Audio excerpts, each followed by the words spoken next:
What drives a man to become a monster? Today we embark on a chilling journey through the lives of some of the most infamous figures in criminal history. Charles Manson, Ted Bundy, Anders Behring Breivik, Thomas Silverstein, Richard Ramirez, El Chapo, Richard Kuklinski, John Wayne Gacy, H.H. Holmes, and Jeffrey Dahmer. Each name brings with it a legacy of darkness and dread. We'll explore the sinister paths they walked and delve into the psychological twists that turned these men into embodiments of pure evil. Join us as we step into the dark corridors of their minds. How did charisma turn deadly in the 1960s? Let's delve into the life of Charles Manson, a man whose early troubles foreshadowed the dark path he would take. Manson moved to San Francisco at the height of the Summer of Love, where he formed what became known as the Manson family. With his persuasive charm, he manipulated a group of young followers, orchestrating a series of brutal murders, including the infamous Tate LaBianca killings. Manson's legacy remains a horrifying glimpse into the power of influence and madness. What hides behind the mask of an attractive, articulate law student? Ted Bundy, a name that chills the spine, was a paradox wrapped in a mystery. By day, he was a charismatic figure, a law student with a seemingly bright future. By night, he transformed into one of the most brutal serial killers of the 1970s. Bundy's ability to charm and manipulate allowed him to evade capture as he committed 30 confirmed murders. He even escaped custody twice, adding to his notoriety. Bundy's heinous spree redefined our understanding of the boy next door. What can decades of solitude do to a human being?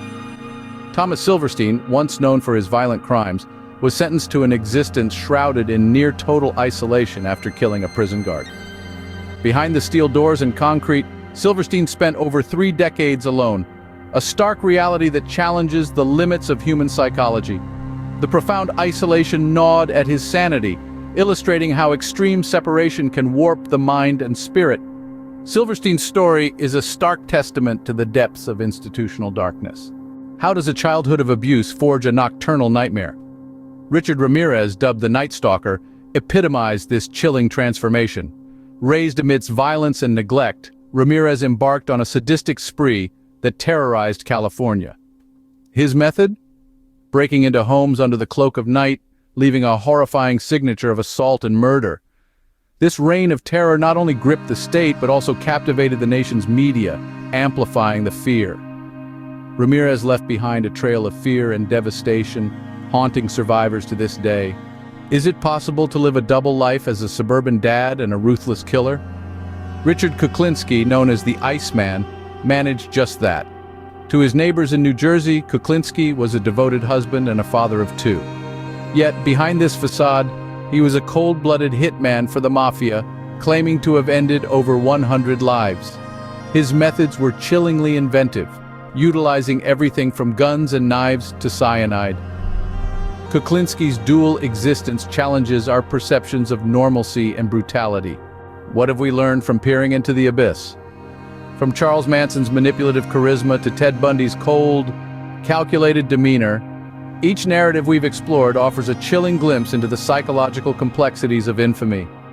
Thomas Silverstein's isolation, Richard Ramirez's brutal reign, and Richard Kuklinski's dispassionate efficiency highlight how diverse backgrounds and personal histories shape paths to notoriety. These stories are not just tales of crime, they are profound lessons on the psychological triggers and environmental factors that can lead to such extreme behaviors. Each story sheds light on the darkest corners of human nature, urging us to understand, to prevent, and to remember.